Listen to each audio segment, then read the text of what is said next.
Doc is back. Welcome to Medically Speaking with Dr. Winston Alexis, hosted by Tyrone Robertson. Join Doc and his guests as they discuss healthcare and the Caribbean community every Thursday at 11:30 a.m. Eastern Standard Time on caribcast.tv, Apple Podcasts, Google Podcasts, and most other popular podcast platforms. I didn't grow up here, but Broward County has become home to me. This is where I settled. I raised my family here and started my practice here. For over 20 years, I've represented my neighbors, people who needed help in a stressful time. If you find yourself in need of an attorney, reach out to someone you can trust, someone with a proven track record. When a car accident or personal injury sets you back, call Scott McCullough. 954-989-3435. Hello, ladies and gentlemen, and welcome to this week's episode of Medically Speaking with Dr. Winston Alexis. Doc. Yeah, what's going on? Well, you're looking a little, how shall I say, tired this evening? It's called weight training. Oh, so exercising, even at my age, 79. Pump iron this morning. I mean, father age. No. Pumping iron this morning at 6 o'clock. You know why? Your lifestyle adds to longevity. That proof of that now. Physical exercise extends your life. I knew that for years. Now they have done studies to prove it. And notice how broad it's saying. They ain't telling you which exercise. Just exercise. You don't have to, you could jump rope, you could walk, you could swim. Just get up and move. And they have set guidelines as to how fast you need to do it. Right? It's not just walking. You have to walk somewhere between 3 and 5 miles an hour. Mm-hmm. After 7 years of walking, I now reach 3.9. So the point I'm making, even though we say 3 to 5, you don't have to reach 5. Would be 3.9. As long as you're more than 3. Yeah. Right? And the more you do, the better, the more physical. What it does, in a short thing, is they have shown that it improves your immunity. And immunity is based on certain cells in your body that protect it. That's all you need. They have fancy name. Antibody is just one type of immunity. Okay. They have other cells. There's a whole lot of things. Antibodies is important to viruses. But we have other immunities. For instance, we have cells that attack your own cells in your body. It's called autoimmune. I see it on commercial every night. Always the thing that caused the big whelps on your skin that the golfer guy have. Mm-hmm. Humira for this and for that. Right. All of those. Psoriasis. People don't understand what chronic illness means. It's all those diseases like we could never cure. And to be truthful, we now find and we learn to treat them before we find out what the real problem is. We use anti-inflammatories for all of them because that's what chronic illness does. It causes a chronic inflammation that attacks your immune cells. So, Doc, that's a perfect segue in what I would like for us to discuss today. Mm-hmm. And that is, quite simply put, managing our health. Good. We need to talk about that for sure. Right? Good topic. Not an easy topic, but good. Well, I'm trying to make sure that we challenge you. You challenge me at a night when I'm really tired. Well, you're tired because you've been working out. Yeah, man. Okay. Exactly. This is you choose a subject that I'm gonna get headache when I'm finished with it, but I'm gonna try. I'm gonna try. Right. Managing health. It's hard. It's not hard to understand. Mm-hmm. It's like managing anything else. Managing your family, managing your house, managing your business. Okay. You have to have plans. There's steps. There are basic things you have to understand about the business that you're in. Managing health is, first of all, identifying these things. You can't manage health if you don't know what health is. And by the way, one of the things we just talk about is health. Your immune system is a vital part, and a lot of people don't understand what immune system is. It's a bunch of cells that put there to fight anything that look foreign. Right? And they decrease with age. Lesson number 1, your immunity falls with age because these cells are not renewed. You know, they die and more come at the same rate. And lifestyle, stinky lifestyle, interfere with them also. Okay. Good lifestyle improve. Part of the immunity is genetics. Right. You can't get away from it. Can't get away from it. Right? So some people naturally have higher immunity than others. But all can be increased, bad and good, by lifestyle. And what are the basic lifestyles? What you eat, what you drink, stress, exercise, of course, alcohol, cigarette. I see like you do a little pause when I say alcohol. Well, yes, because when you said what you drink, I smiled. You look a little nervous. I figure a good scotch or a good cognac. Now we're talking. Or a good rum. That's the next step. How much is good? So it's okay to do all of these things, but you can't overdo them. The moderation.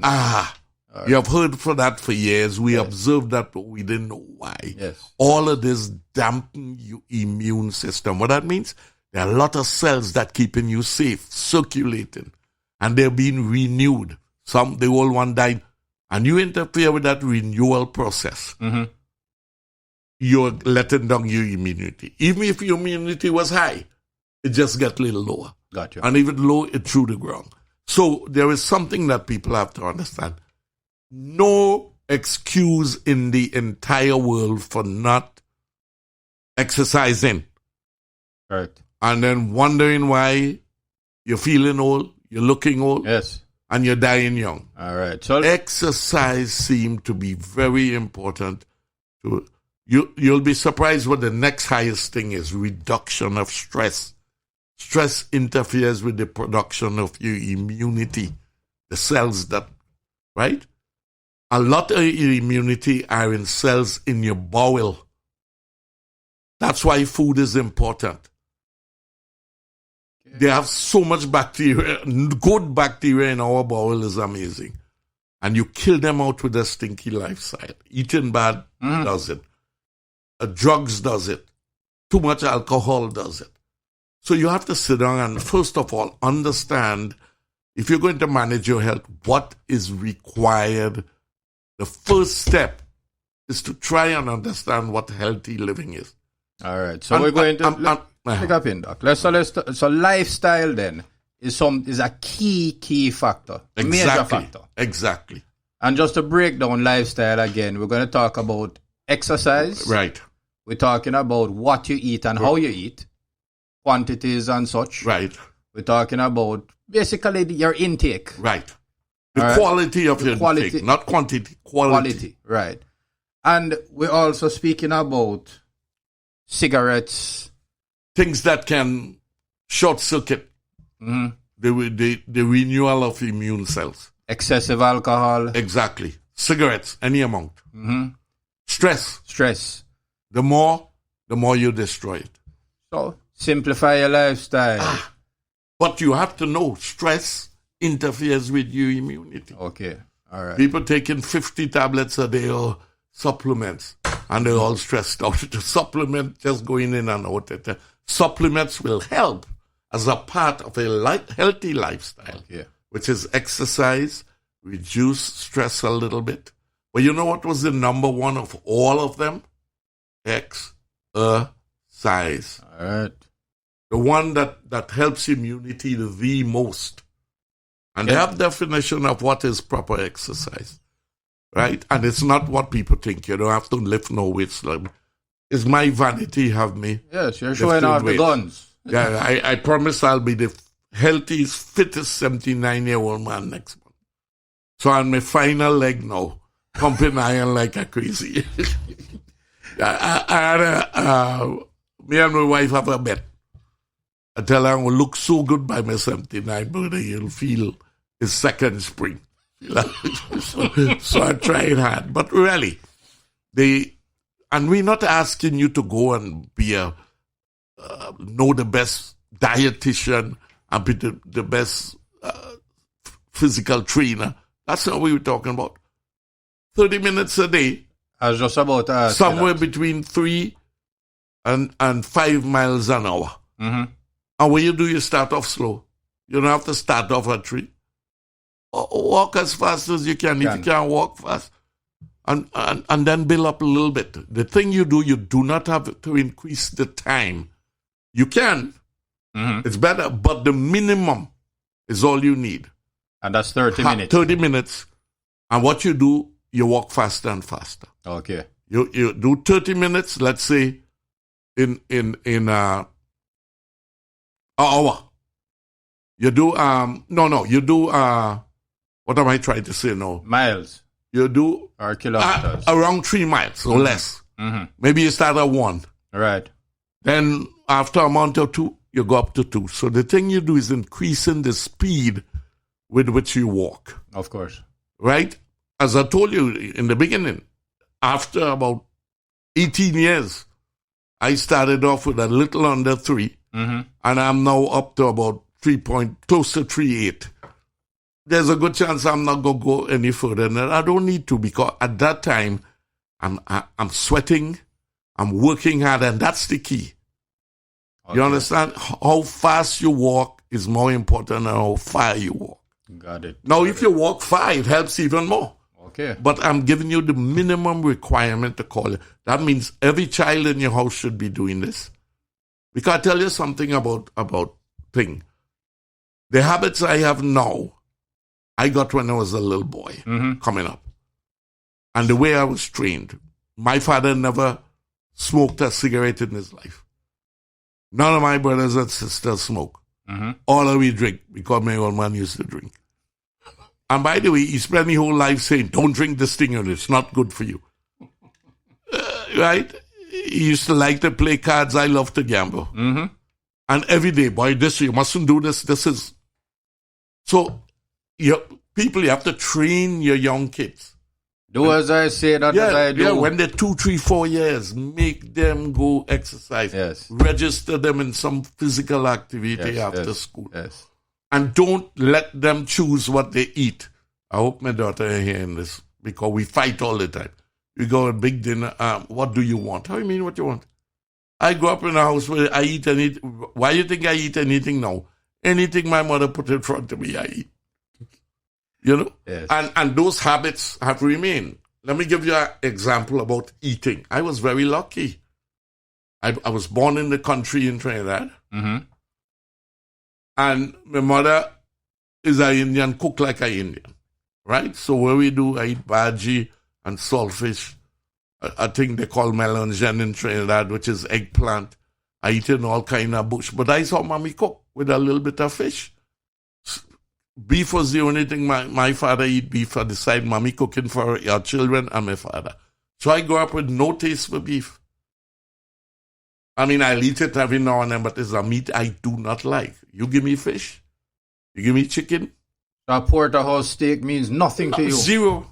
Oh, I never finish a steak yet when we go to dinner. Ever. I bring it out and somebody eat it for lunch the next day. Again, the point I'm making, though, not only that, like in summer, I never came home for lunch. Right? Jamaica call it guinep. I call it chanet. June plum we call pomsite. Right? Sapodilla is naseberry. Okay. That's why I live on, you know. Yes. We go shoot bird. You think I coming on lunch pass and we wait till the cane truck coming down and pull cane out of the people thing and suck it. But the point, those days gone. Yeah, but I'm saying I am lucky. I'm lucky that I learned to eat properly by chance. Yes. Not the amount I overeat now, but when you look at my plate, is chicken, a little fish, potato, all kind of vegetable and rice. If I never see, and part of the reason is my mother came out of Hindu people. They don't eat cow. Mm-hmm. It's sacrilege to eat a cow. It is an animal that is special thing in this Hindu. On the other hand, Muslim don't eat pork. Right. Hindu eat. So all Indian I find the same. I find them to be very, very tasty myself. Right. So, the cow and the pig. Yeah, I know. Jamaica teach me to eat swine. I never eat so much swine. The years I spent in Jamaica, Jesus, I says, this I'm missing. Oh, Lord. So, ladies and gentlemen, today's topic is managing your health. And we've just spoken about one of the key factors in this, which is lifestyle. We're going to take a short break, and we'll be right back.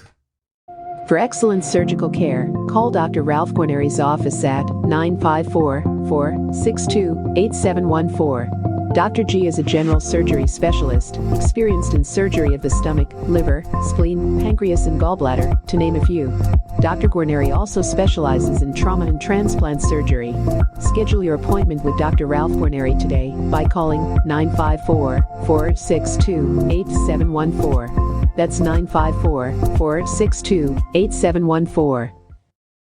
Please send your requests for topics or questions by email to questions@cacpros.com. That's questions@cacpros.com. And we're back to Medically Speaking with Dr. Winston Alexis. So, Doc, we've spoken about phase one, which is of managing your health care. Yeah. And that phase one is lifestyle. Right. Yeah. So your intake, what you eat, and understand it affects your health, etc. Right. So phase two now is what?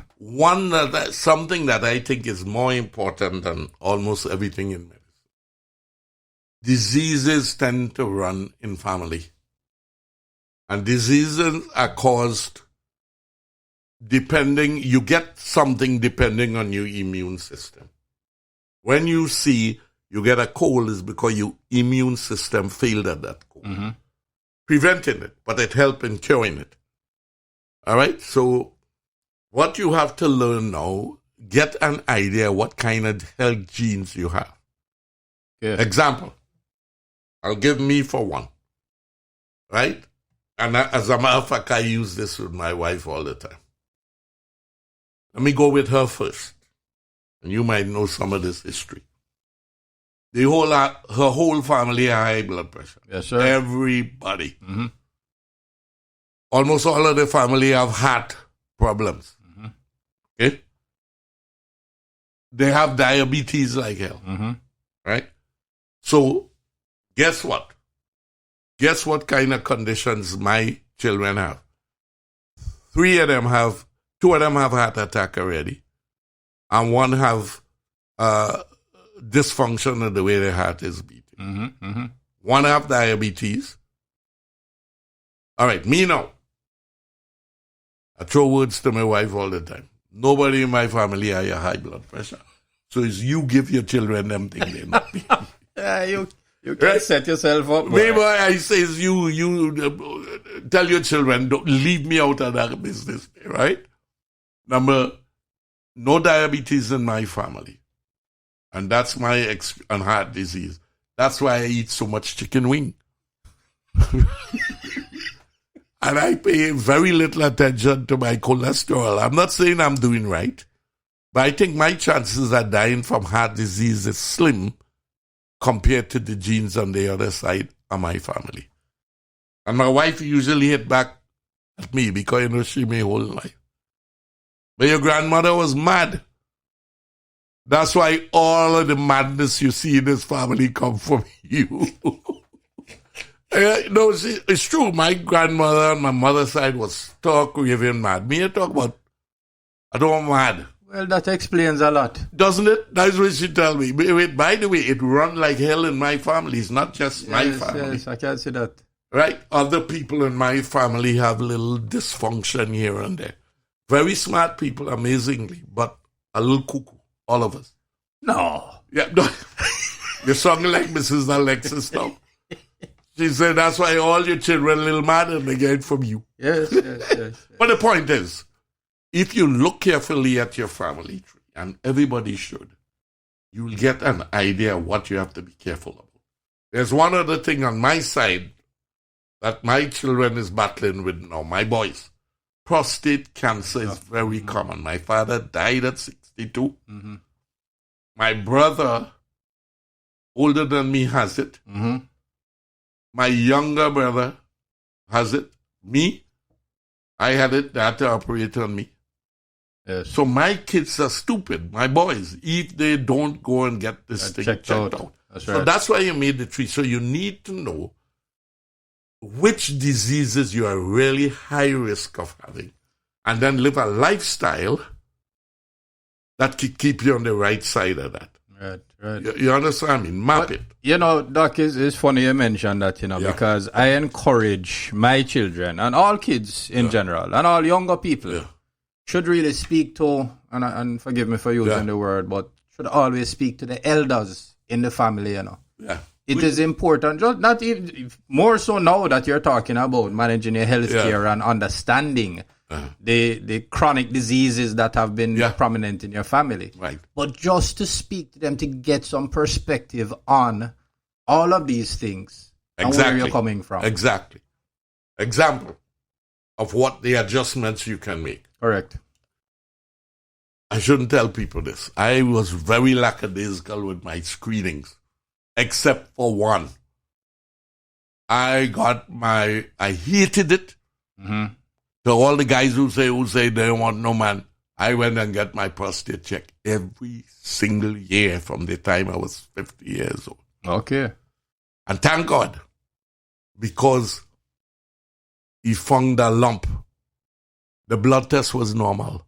You all you say, I could do the blood test. I don't want the doctor. Mm-hmm. Stupidness. My prostate cancer was found by exam. Okay. Right? So that's why you need both. But anyway, the point is, coming back on it, every time I talk about that, I get angry. My father didn't have to die such a young man. Yes. That find out what you are susceptible to and match your lifestyle to prevention of this. We have quite a bit of information as to what can prevent it. So that's the purpose of for instance, and it helped me. She cooked with very little salt. Yes. Unless she cooking for the right people. Mm-hmm. Mrs. Alexis have been in the gym, same thing with me for the last 29 years. Mm-hmm. Right? And she's 83 and you can't tell it. You understand what I mean? And same thing with diabetes. Half of the things Mrs. A cook for me, she don't eat. Right? So there are things you can do. You know, if your parents die of a lung cancer, what the hell you doing smoking? Correct. All right? If your family die of colon cancer, you need to get checked earlier than the average age that they tell you, right? Breast cancer, yes, make sure you don't miss your mammogram. So that's the purpose of the genetic tree. What diseases I am. And by the way, they have that information. Once you find out what it is, go on the internet. High blood pressure. What should I be doing? Mm-hmm. It's all there. So, that falls back to what we have spoken about in previous episodes, Mm-hmm. Know your illness or know your ailment. Yes. Read on it. Yeah. There are tons of information. Well, that's the other part of it now. Once it develops, you need to become an expert. That's right. If you have high blood pressure and you don't know everything about pressure, you're a moron. Yes. I'm sorry to say it. Yes. Because it's available. Yes. I hear patients coming with me, and we always take a list of what medicine. Oh, I'm taking this lesson up really. I say, well, who gave you that? I really can't. I mean, when last you take it? About 3 months ago. Well, you understand? I mean, how could you have high blood pressure and don't know everything, the importance of taking your medicine, exercise, no salt, right? Yep. And these are ongoing diseases. We don't know the whole answer. By next year, the whole heap of blood pressure pills, they have changed because we have better ones with fewer side effects. So you got to keep up with try to prevent it, but when it comes, keep up with it. So, right? Perfect segue, Doc, into, I guess, a question, which I believe is probably also important as well, which is, how do you go about choosing the right medical professional? Okay. it all depends on the community you're in. Mm-hmm. All right? You could do a lot of high visibility advertising. Okay. In an American population, American, Mm-hmm. not Caribbean American. Okay. American. Right. They grew up in that. In our community, word of mouth is really important. Mm-hmm. And you just have to know the right questions to ask. Right? And this media that we on is a lot more important than television. I'm telling you, I know for me it does. Right? We are accustomed to listening cricket all day, football, all kind of thing. And we grew up with Ready Fusion and with the other one, the RJR. Right. Where's the big shot one they had? RJR. Where's the RJR and JBC? JBC is your people station, the rich people out there. RJR is for poor people like me and you. Your family is. All you win the election. No, let me stop that.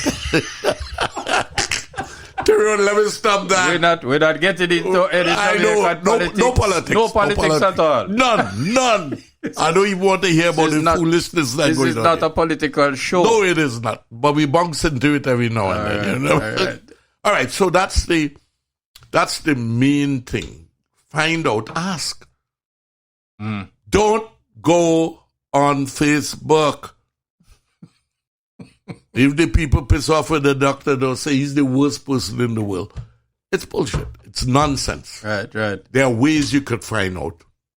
Call Tallahassee. Mm-hmm. Go on your computer and the Medical Association and look at all the things they say about anybody. They know who good and who bad.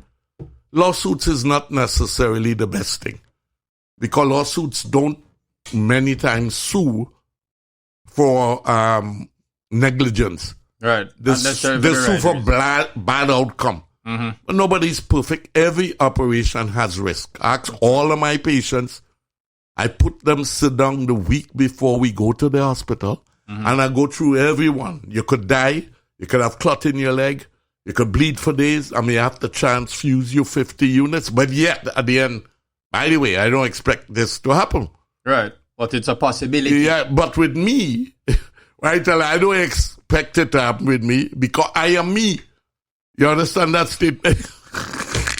No, yes. I say I'm good at what I do. And the madness coming out. That's exactly what she would say to it. I would tell them, look, I've been doing this for 50 years. I don't expect anything to go wrong. But the truth is it can. So what you need to do is go home. I ain't know about you. Before I leave home to go do your surgery, I pray into the Guardian. I said, God, yes. Guide their minds. Talk to Jehovah. Yes. Right? But a doctor need to communicate with his patients. That's one of the best signs. Which is one of the reasons why I brought this up. Yeah. So I've been fortunate that the doctors, my primary cares, I've only had 2 of them since living here. Right. They ask the right questions. They ask me about the history of my family. They ask me about my mother, my father, my grandparents, my sister, and so on. They talk to you. They talk to me. Thank you. And I find that to be key. And another thing, listen. Mm-hmm. Any doctor say, well, your nose said, turn you around, take the injection, see you next week. Mm-hmm. If the doctor don't sit down and you and explain to you what's wrong with you. Yes. Explain. I ain't talking about when I say you have fibroids, I sit down and talk to you about fibroids. Right, what it do to you, what it can't do to you. And tell you what my plan is. 1, 2, 3. If this don't work, we go in here. If that don't work, we go in there. Mm-hmm. So the patient have in their mind a plan. If a doctor is not sitting down, not just explaining to you, answer every question you ask. So, which is the other part. Yes. That is part of your responsibility as the patient. Yes. You must go in. Right. So I have a sister who, when she go in, she did like a whole book. Wait, no, man. Listen, you think it's that alone? Sometime I'm in a rush and I look out and say, oh, Jesus Christ, Miss Georgie out in the way. Miss Georgie about 200. I say, oh, God, But I sit down and I listen to everyone. Even when the question on them is foolishness, I sit down and I listen. Yes. And I say, Mommy, no, it doesn't go like that, This is the way it goes. Right? And that is an important part. Be able to communicate with, not just choosing the right doctor. Part of the managing your health is being able to tell the man or woman. Anything he asks you. Give you an example, quick. Doc, my belly hurt. Yeah. But belly hurt by itself never is a symptom of any disease. You have to say the right side, it go down to my leg, it hit me in the back, it go up in my neck. Every time I go to pee, it hurt. When I have sex, it hurt. If I kneel down on this side, I feel better. You understand? So when you have symptoms, understand one symptom alone is not enough. You have to be able to pay attention to it. When it better, when it worse, does it move? All of these things. History giving. If you're going to manage yourself, you have to be able to give a proper history. Okay. It makes it easier for me and it saves time. Yeah, well, there you have it. All right, well, ladies and gentlemen, we're going to take a quick break and we'll be right back to Medically Speaking with Dr. Winston Alexis. New episodes available every Thursday at 11:30 a.m. Eastern Standard Time on your favorite podcast platforms. Spotify, Google Podcast, Apple Podcast. We'll be right back. Neurosurge Associates is a full-service urology practice in Plantation, Florida, with 3 board-certified urologists offering expert care in most disciplines of general urology. At the helm is Dr. Paul Kahn, who is board-certified in urology, a fellow of the American College of Surgeons, and an expert in robotic surgery. As a proud Jamaican American, Dr. Khan attended medical school at the University of the West Indies and completed his residency at the University of Miami-Jackson Memorial. Since 1983, Dr. Khan with his dedicated team have been committed to providing the best possible care to patients. Call 954-474-2929 to schedule your appointment today. That's 954-474-2929. Please send your requests for topics or questions by email to questions@cacpros.com. That's questions@cacpros.com. And we're back, ladies and gentlemen, to Medically Speaking with Dr. Winston Alexis. So, Doc, as we continue on how to choose your medical professionals, are there any tips? Is there any advice that you can offer in this selection process across all medical professionals? Yeah. So I mean, we have chiropractors. Everybody. All right. Now, a primary care doctor literally takes care of your everyday needs. Okay. When those needs become complicated to a level that he doesn't feel comfortable treating it anymore, he refers you to someone. Okay. All right? I hate to admit this, but this is commonplace in our profession. All levels of it. You send to your friend, you refer to, or you refer to somebody who referring back to you. It's a business. Nothing to say with the quality of the people you're going to. So this is something patients need to take an active part in. How you do that? I want to send you to an ophthalmologist. Oh, yeah, doc. I know of a good one. Right? I think he's on my insurance. Doc, you mind if I go to him? Right? Now, if he's not on your insurance, then you would say, okay, doc, he's not there, and then you could help me. You have a say in who you go to. Okay. And we don't always send you, I shouldn't say we, I do. And they don't. They don't. All right. This is one time, and ask my patients. I'm not just saying this, ask anyone. If I send in you to a specific doctor, first thing I say, he knows he's responsible to me.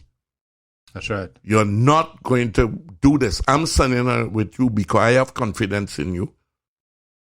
So in literally, the doctor ain't answering to the patient, they're answering to me. Mm-hmm. And I'm important to him because I send him patients. That's right. And your reputation. And my reputation. That's it. So I vet them. Mm-hmm. Most don't vet. Got you. Secondly, I write a long note of what I think. And because I'm stuck, I'm now sending it to you. I don't just say, look, go see so-and-so. Never. Sometimes I even call the office and make the appointment for them. That's the service my patients get from me. And that's the kind of service you ought to demand. You're paying for it, you know. That's right. And it's not demand. It's a doc, if you know you have a problem with your eye, you know, but you find out who is a good, right? Well, you know what I do. By his record. You know what I do? Yeah. I would say to you, well, you know, doc, where would you go? No, all my good friends and family call me. Yes, including me. Wait, one called me from Washington, D.C. Mm-hmm. Call me and say, doc, they operated on me, but this happened, what do you think? And to me, that not only was kind of almost, you know, everybody is your family home. Mm-hmm. Or them friend family. Yes. I said, no, I call the doctor. I said, give me his number. I call him. I say, you know, it's my niece you have there, and I am Dr. Alexis. He said, oh, yes. Yeah. I say, yeah. And I'm a gynecologist too, practicing. So he said, oh, yeah? Everything changed up there. Got that. The way she was treated, everything changed. He was suddenly explaining things to her and what. So the point is, no, you look for a provider who looks after you when you need it. Anybody I send to have breast cancer surgery, call them back. They always, even though it had nothing to do with me, I send them. How you doing? You like how you treat? Right. Well, doc, you know, let's talk about this now. This is why we're going to have a little dialogue on. Right. I find that nowadays, we're not seeing a lot of that with medical professionals on a whole because of something you mentioned before. Because of the restrictions that insurance is putting on the earning power of the physician now. Yeah, we're seeing like a assembly line. But you're good. Get you in and get you out. But you're good. You now get to the crux of why you have to manage your You can't just go line up and get it. Mm-hmm. It's a business. Mm-hmm. Mm-hmm. The quicker I could see you, the more money I make. Right. Right? The more question you ask, like Miss Oliver, I hide it. Tell her I hear. It's the less money you make. You have to understand, we are not making the amount of money we think we should make. Of course. And what we do, we can't take it out on the insurance company. They have all the patients. Mm-hmm. If I say I ain't taking it, I will starve. So who you take it out on? The patient. Right. So you are caught in the middle. This is why you need to manage. You need to demand kind of care. But wait, let's say it again. Let me tell you what. Say it again. Demand. But let me tell you how you demand it. You have to be smart. Mm-hmm. Them fellas are big ego. You can't make them feel you're questioning them. You have to be able to say, but doc, you know, but I had, my auntie had the same thing and they said they didn't have to operate on her. So I don't understand. Now we have to come and explain to you why. I know I can. Anybody I say I operate on, I don't care who you tell me, I could convince you you need your surgery. You know why? You need it. One of the few people where my integrity is more important than how much money. That's my wife said. That's why we pour. Pour with a question mark. I'm okay. But you're loved. Oh yeah. Like my father used to say, you could take love to the grocery. Well, when they say, honey, I just want you to love me, you could take love. Or the money I bring in here. It goes a far way. No, but you have to demand in a nice place. It's easy, you know. Say, doc, are you sure? Right. And by the way, a good doctor always encourage second opinions. Okay. Encourage it. All right. I always tell my patient, listen, I am so sure I tell you, go and ask somebody else what they think. And I guarantee you they're going to say the same thing. So you have to look at referrals. Mm-hmm. You have to look at how much the referring doctor, your doctor, is involved in the whole process, that he just give you a little piece of card and tell you go down the road? Or is he involved in your care? You have to learn to do all these things. And the number one important thing, know your condition. Yes. Because, listen to me, when I go in there sometime, again, if I later and I want to go, say, okay, you have so and so and so and so. And once you ask me the first question, I usually say, oh my God, this lady educated. That means I can't run out again. Yeah, run out. I have to sit down there. So the more you know of the condition you have, the more you influence your doctor to literally do what is right, because he realizes he's dealing with somebody who educated on the subject. All right. And that's a doctor's worst enemy. So, perfect segue into my next question or area of discussion. Screenings. I am very proud of myself. 1985. I have to actually kneel down and beg people to go for their mammogram. Tie their hand. Tell them, don't come back here. And I wouldn't even talk to you when I see you in the grocery if you don't get your mammogram. I used to threaten them. Okay. Finally, my people come in and say, Doc, you know my mammogram is due. Hallelujah. God bless. Wow. Right? Wow. And I take credit for part of it because I let one lady didn't want to do it. Mm-hmm. So she said, I have my right. I say, oh yeah, but I have a right not to take care of you. You have your right not to do it. You have to follow my instruction. I'm the expert. Yes. You're wasting your money. Go find somebody who will do what you want to do. And you know, some I haven't lost one of them.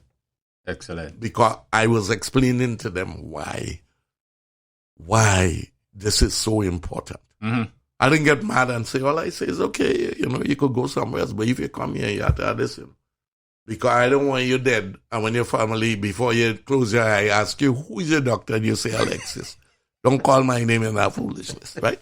So I convince my patients that screenings are important. What does screen do? All right? Most of your chronic illnesses, we don't know what caused them. So if you don't know what caused them, you can't prevent them. Mm-hmm. And you can't even treat them good. Especially the big C. Right. We don't know what caused cancer. Anyway, we kind of know the background, but we don't know for sure. We think it's genetic. All right, and let me explain to you, this is important about all screening for cancers. Mm-hmm. We screen for other things, diabetes, but cancer is the one. The body is made up of a mechanism of cells multiplying, growing. It is important to, if I get a big cut in my arm, how the cut go heal up if new cells then come somewhere. So when it cut, it's activated. The genes tell them, cover that point. So cells start to grow, and then a gene says, stop. It's called a repressor gene. Okay. One to make it go, one to... As you get old, the one that make it stop go crazy. Don't do its job anymore. So if it can't stop, what happens? It continues. Thank you. Gotcha. That is what cancer is.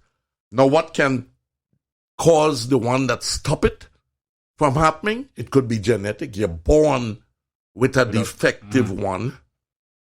But all the DNA gets worse with age. Nothing even have to wrong with you, but that gene that does this suppressing withers away with age.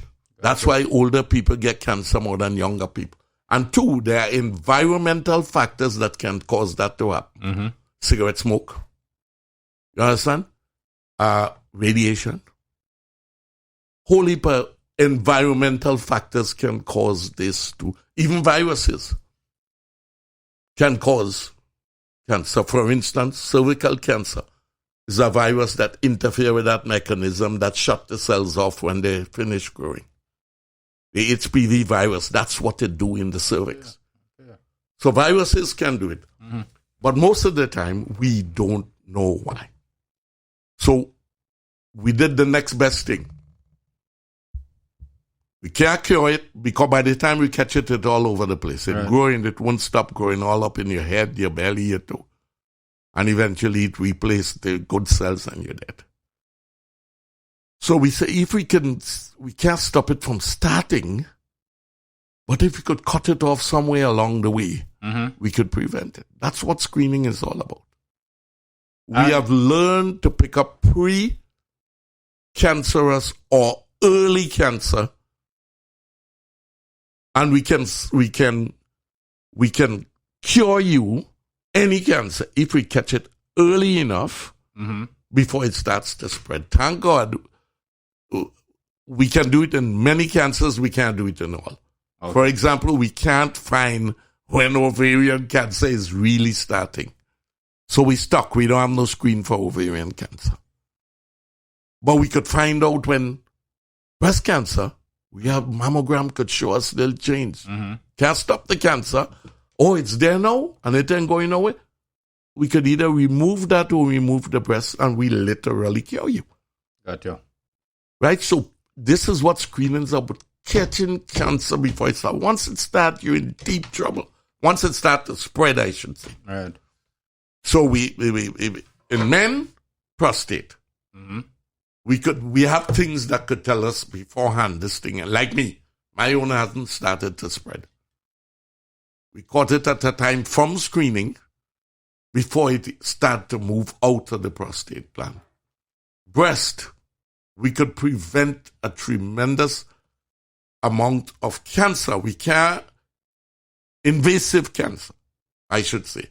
Cancer might form, but it ain't going nowhere, and we could catch it right where it is. For men, let me give you a quick colon, prostate, heart screenings. People don't realize that you get your EKG, you get your all kinds of tests they have, you keep, right? So we have ways of screening. Remember, this is not prevention. For many of these things we screen for cannot be prevented. Okay. The ones we can prevent, we give vaccine. Like we could prevent cervical cancer now, because the vaccine could destroy the virus before it can do that. But we don't have vaccine for every virus, and half of the cancers is probably not virus anyway. Right? So screening is the bottom line. Now there's a difference between prevention and screening. Okay, let's talk about that. There are two cancers we can prevent.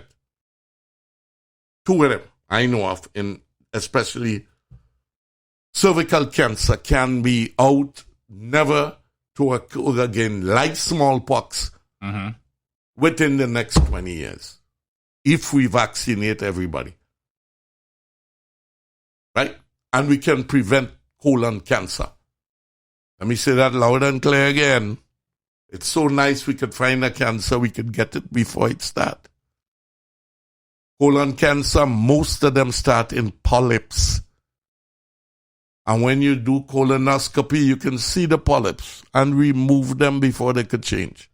So, Doc, if you could do this for me, just run through whatever you have at the top of your head, the key screenings that you would recommend for our community. All right.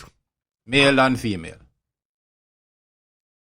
High blood pressure, cholesterol, diabetes screening, and prostate. That's what kill our people, mostly in the Caribbean. And there's screening available for those four. Everyone I just called. One more time. All right. Prostate. Yes.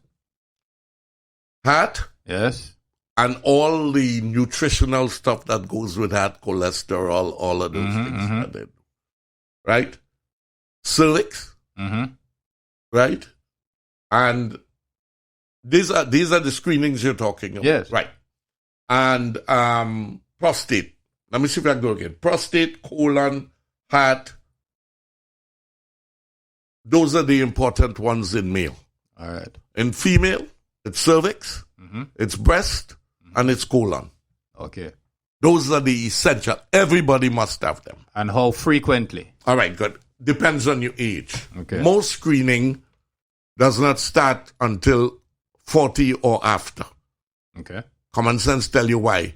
When does cancer form? As you get Older. Because the suppressor genes, the DNA, becomes defective with age. Right? There's a little ethnic difference. Black women get breast cancer at an earlier age than white women. Okay. That's educating yourself. All them things you see on TV is probably for white people who say 50 years old. That's not black folks. 50 is if you're white. Same thing with men. Screening for prostate in white men is 50, in black Caribbean men it's 40. If you want, with a history like mine. Yes, yes. If you don't have the history, 50.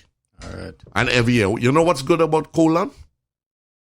You only, if it's normal, every 10 years. Yes. It's not like cervix we have to do every year. So nobody over 50 should miss a colonoscopy. Nobody. They have other methods, you know, they could check your stool for blood. But you know why I like colonoscopy? If you see a polyp, you could take it out. If you get the blood, then they have to then do the colonoscopy. Right. I kill two birds with one stone. I do it one time. Right? But these are things. Prostate, heart, diabetes in both, heart and diabetes in both sexes. Mm-hmm. All right? Females, breast,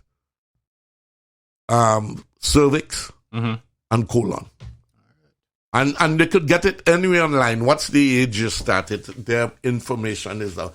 And don't wait for your doctor to tell you. You should be asking him, Doc, my colonoscopy ain't due yet. Because sometimes we forget, some of us are not the way we should be with our patients on these things. All right. So as we wrap up, ladies and gentlemen, I want to mention a few things. Find a nice and creative way to demand good health care. Right? Ask your questions, but find a creative and a pleasant way. Always start off with, Doc, you know, I understand what you're saying, you know. Right. That makes sense, but. There you go. Don't start off, but. Joe Blow down the road didn't do that. They're going to kick you out of the office. Okay. Start off by saying, Doc, I understand everything you're saying. That's wrong, right? You know, but how come? Don't be afraid to ask your questions. Exactly. And if he's not answering them, bolt out the door. That's right. If he doesn't stand, you need another doctor. All Simple. Right. Second opinions do not mean that your doctor is not capable. No. That means your doctor is confident. And a confident doctor will say, go ahead. All right. All of them say, well, where you want it from to vex me? I know one thing. Nobody will tell you differently from me. That's how good I am. All right. At least, as my wife say, that's how good I am in my own mind. That's what is like, you great in your own mind. No, but I feel so confident when I tell somebody, especially with surgery, I have to operate on you. I may not be always right, but I know I was justified in my thinking. All right. So, ladies and gentlemen, our topic for this episode was managing your health. We spoke about lifestyle. We spoke about your health tree, your genetic health tree. I coined that myself. Yes, that's all right. The world according to Dr. Winston. We spoke about how to choose your medical professional or professionals. We spoke about screenings and the importance of these screenings. This is key information, ladies and gentlemen, that I advise you, I ask of you to share with your friends, your family, to tune in to Medically Speaking with Dr. Winston Alexis. Doc. I just want some last words. One, the radiation you get from breast mammogram is zilch in the scheme of things. CAT scan is about 5 times, and everybody, you need a CAT scan to lie down. Do the CAT scan. But mammogram, afraid the radiation. That radiation does absolutely nothing to you. Okay. Zero. Right? And the men, you cannot evaluate the prostate properly with the blood. If a primary care tell you so, run out the office. And some of them do because they don't want to do the rectal exam. Then go to a urologist. All right. Nobody needs to die of prostate cancer. Nobody. If you screen properly, you will not, because they will find it before it begins to spread. That's how simple it is. There you go. So that's a wrap for this episode of Medically Speaking with Dr. Winston Alexis, available every Thursday, 11:30 a.m. Eastern Standard Time on your favorite podcast platforms. Spotify, Google Podcasts, Apple Podcasts. This show is brought to you by the Caribbean American Connection, and our next topic will be pregnancy. Please don't forget to send us your questions to questions@cacpros.com. Once again, please send us your questions via email to questions@cacpros.com. Until next time. For the absolute best obstetrics and gynecology care, call South Florida OBGYN at 954-452-4377. Schedule your appointment today with Dr. Winston Alexis, who has been serving the women of South Florida for over 25 years.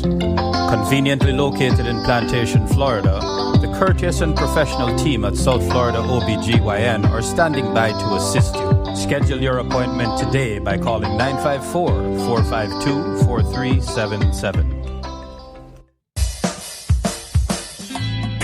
We appreciate your time with us on Medically Speaking with Dr. Winston Alexis, hosted by Tyrone Robertson. Join us next Thursday at 11:30 a.m. Eastern Standard Time on caribcast.tv, Apple Podcasts, Google Podcasts, and most other popular podcast platforms. Doc is back. Although the host and guests are qualified professionals, they assume no responsibility for inaccuracies, omissions, inconsistencies, and any slight of people or organizations.